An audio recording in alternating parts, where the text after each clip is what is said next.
Hello दोस्तों, कैसे हैं आप। उम्मीद करता हूँ सब अच्छे होंगे। दोस्तों, मैं आया हूँ फिर उसी पुराने टॉपिक को लेके मूनलाइट आईसीओ के बारे में कुछ बहुत ही ज़रूरी सूचनाएं। दोस्तों, आज सुबह से मैंने बहुत रिसर्च किया और मूनलाइट जो अपनी वेबसाइट है moonlightcoin.info पे जितने पार्टनर्स की जो लिस्ट दे रखी है, जिसमें Deloitte, M B safe, I C O box और दो तीन भी हैं, इन सब से मैंने संपर्क करने की कोशिश करी। मेरी डेलॉइट में सबसे पहले बेंगलोर में बात हुई, जहाँ से मुझे पता चला कि भाई हमारी तो ऐसी कोई डील इनके साथ आईसीओ वालों के साथ हुई नहीं है कि हम कोई कार लोन या कुछ अदर टाइप के लोन देंगे। एक्चुअली डिलॉइट एक ऐसी कंपनी है जो कि लोन्स में डील करती है, और वो इंडिया बुल्स धानी के नाम पे भी उसकी वो है एप्लीकेशन है जो कि लोन प्रोवाइड करती है। तो उसके बाद उन्होंने मुझे नंबर दिया कि आप एक काम कीजिए, आप पूना में बात करिए, मुंबई में बात करिए, क्योंकि वहाँ से हो सकता है एचआर डिपार्टमेंट की कुछ बात हुई हो, क्योंकि हमारे पास एज सच कोई इन्फॉर्मेशन नहीं है। मेरी पूना एचआर डिपार्टमेंट में बात हुई। पूना एचआर डिपार्टमेंट से मुझे ये पता चला कि भाई हमारी ऐसी कोई डील नहीं हुई है। इवन उन्होंने हमसे वेबसाइट की डिटेल मांगी कि कौन सी वेबसाइट पे हमारा नाम है, और वो नाम देख के बहुत ही ज़्यादा शॉक्ड हो गए कि ये तो हमारी कंपनी का नाम कोई कैसे यूज़ कर सकता है। उन्होंने तुरंत मुझे दिल्ली गुड़गांव का नंबर दिया। दिल्ली गुड़गांव में मेरी बात हुई और उन्होंने इस चीज़ के अगेंस्ट उन्होंने अपनी एक रिपोर्ट भी ली है मुझसे कि भाई आपको ये कैसे मिली, क्या है। और हम तो इस कंपनी को बिल्कुल मतलब मूनलाइट को भी नहीं जानते और मनीष कसाना जी को भी नहीं जानते। मूनलाइट तो बहुत दूर की बात है, कसाना जी को भी नहीं जानते कि भाई कौन है मनीष कसाना।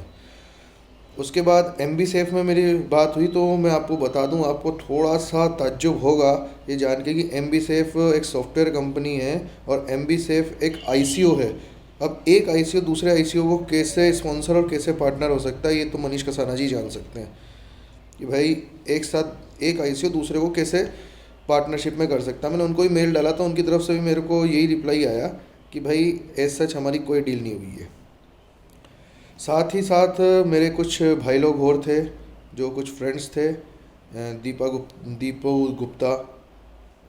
तो इन्होंने आईसीओ बॉक्स के जो एडमिन जो हैं, जो जहाँ पे कि नए आईसीओ रजिस्टर्ड होते हैं, और आईसीओ बॉक्स के जो मेन एडमिन डिपार्टमेंट जो हैं, वहाँ पे मेल डाल के ये पता किया कि इनका कोई रिलेशन है मूनलाइट कोइन से।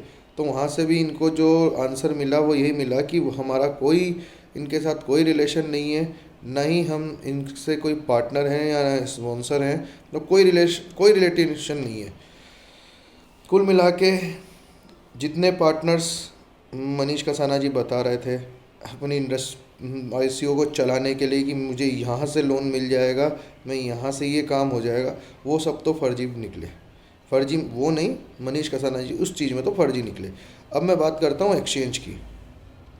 मनीष कसाना जी ने जो अपने एक्सचेंज डाले हैं, इसमें सबसे पहले तो इन्होंने हिट बीटीसी योबिट। तो मैं बता दूं कि ये ज़िंदगी में कभी उस मुकाम तक नहीं पहुंच पाएंगे। अगर हिट बीटीसी में इनकी इतनी ही वर्थ होती और इतनी अगर अपने आप में इनको अपने कोइन को इतना ऊंचा पढ़ाना होता, तो हिट बीटीसी के अंदर डायरेक्ट आईसीओ रजिस्टर्ड होते हैं। इनिशियल कोइन ऑफरिंग डायरेक्ट आप हिट बीटीसी को रजिस्टर करवा सकते हैं। आपकी सारे कोइन जो खरीदे जाएंगे हिट बीटीसी से खरीदे जाएंगे, ना कि आपके पास से। बहुत सारे कोइन रजिस्टर्ड हैं वहाँ पे, पर कसाना जी ने ऐसा नहीं किया, शायद यही सोच के कि एलसीसी से नहीं होगा। क्यों एलसीसी से नहीं होगा, सब होता। चलो, उसके बाद है bit India. Bit India exchange कब का बंद हो चुका है। तो कुल मिला के जो एक्सचेंज की इन्होंने लिस्ट डाली है, ये भी सिर्फ कस्टमर को लुभाने के लिए, अट्रैक्ट करने के लिए। अब मैं वेबसाइट में बहुत सी ऐसी चीज़ें चल रही हैं जो आप देख के बिल्कुल ताज्जुब करेंगे। अभी भी वेबसाइट में डला हुआ है कि आईसीओ स्टार्ट इन 5 डेज। कल आईसीओ स्टार्ट नहीं है, अभी 5 दिन बाकी हैं। कल भी 5 दिन बाकी थे, आज भी 5 दिन बाकी हैं, 4 दिन पहले भी 5 दिन बाकी हैं। दूसरी बात, अगर आप वेबसाइट के फ्रंट उस पे जाएंगे, फ्रंट पेज जो कि बिल्कुल जहाँ पे कि इनिशियल आइस कोइन ऑफरिंग का जो लोगो डला हुआ है, उसमें लिखा हुआ 1 MLC that moon light coin is equal to 83 1 BTC is equal to 83 कुछ मूनलाइट। तो आज तो मतलब इन्होंने बिना ICO सेल चालू किए हुए अपने कॉइन जो कि इन्होंने $1 पे लॉन्च कर रहे थे, अब तो ये $1.25 के समथिंग चला गया, क्योंकि BTC की रेट तो बढ़ गई। तो आप ये समझ सकते हैं कि जो इनकी वेबसाइट है उस पर ये माइनर सॉफ्टवेयर्स नहीं लगा पाए। एक जिनको कि बोलते हैं कि अपने ऐप होती हैं या जो एप्लीकेशन होती हैं जो डायरेक्ट कंप्यूटर से कॉपी की साइट से ली जाती हैं, जो कि ऑटोमेटिक चलता रहता है, अपडेट होता रहता है। 1 BTC is equal to that much, 1 LCC is equal to like that. तो ये उसको भी नहीं कर पाए, इन्होंने सिर्फ एक फिगर डाल दिया। फिगर को भी इन्होंने, अपनी गलती को भी इनका महसूस नहीं हो रहा है कि भाई चलो मैंने डाल दिया है, 5 डेज़ की जगह 4 तो करा लूँ, 3 तो करा लूँ। दुआ साहब से मिलने का टाइम ही नहीं होगा इनके पास, दोनों के बीच में सलाम दुआ नहीं हो रही होगी। तो ये तो थी कुछ छोटी मेजर मिस्टेक्स। आगे तो आप सब जानते ही हैं कि अभी तो ICO सेल चालू नहीं हुई है, तो इतनी गलतियां हैं। ICO बिकने के बाद कसाना जी, आप अभी एक ढंग की वेबसाइट नहीं बनवा पा रहे हो। अब हम आप पे क्या विश्वास करें कि आप हम कॉइन को किसी एक्सचेंज पे ले आएंगे। आप मुझे सिर्फ एक चीज़ का जवाब दीजिए, इतने फर्जीवाड़े करने से आपको क्या मिल रहा है? इससे अच्छा है कि सारा टाइम आप LCC को एक एक्सचेंज पे लाने के लिए देते। चलिए दोस्तों, अभी तक की ये अपडेशन है, और शाम तक मुझे जो भी अपडेट मिलेगा मैं आपको फिर से यूट्यूब पे डालूँगा वीडियो।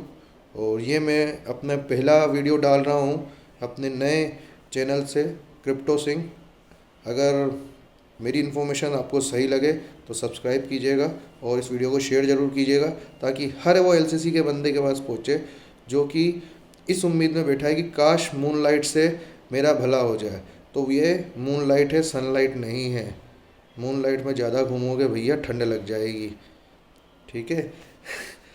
चलिए, जय माता दी, जय भारत।